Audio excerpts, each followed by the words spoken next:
আমি তিথি। আমার এই ছোট্ট ইউটিউব চ্যানেল রান্নার তিথিতে আপনাদের স্বাগত। বড়দের প্রণাম, ছোটদের ভালোবাসা জানাই। আমার এই ছোট্ট প্রয়াস যদি আপনাদের ভালো লাগে তাহলে লাইক, কমেন্ট, শেয়ার করে দেবেন আর চ্যানেলটিকে সাবস্ক্রাইব করে পাশে থাকবেন।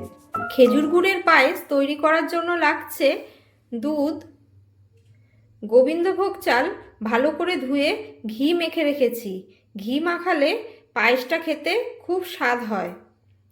খেজুর গুড়, কিশমিশ আর কাজু বাদাম, এই কটি উপকরণ দিয়ে আজকে আমি তৈরি করব খেজুর গুড়ের পায়েস। পায়েস তৈরি করার জন্য দুধটাকে আমি ভালো করে ফুটিয়ে নেব। দুধটা সুন্দর ফুটে উঠেছে। এবার আমি এতে ঘি দিয়ে মেখে রাখা চালটা দিয়ে দেব।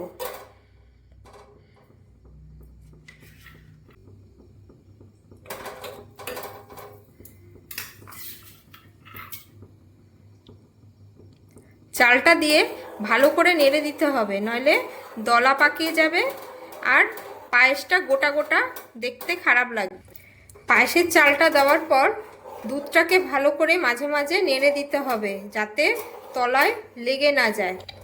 পায়েসের চালটা নরম হয়ে গেছে। এবার এতে গুড় দিয়ে দেব।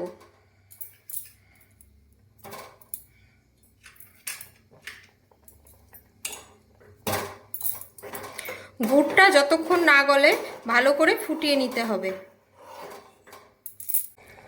গুড়টা সুন্দর গলে গেছে। এবার এতে আমি কাজু বাদাম কিশমিশ দিয়ে দেব।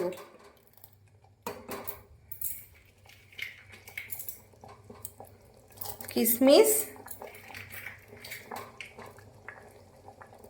কাজু বাদাম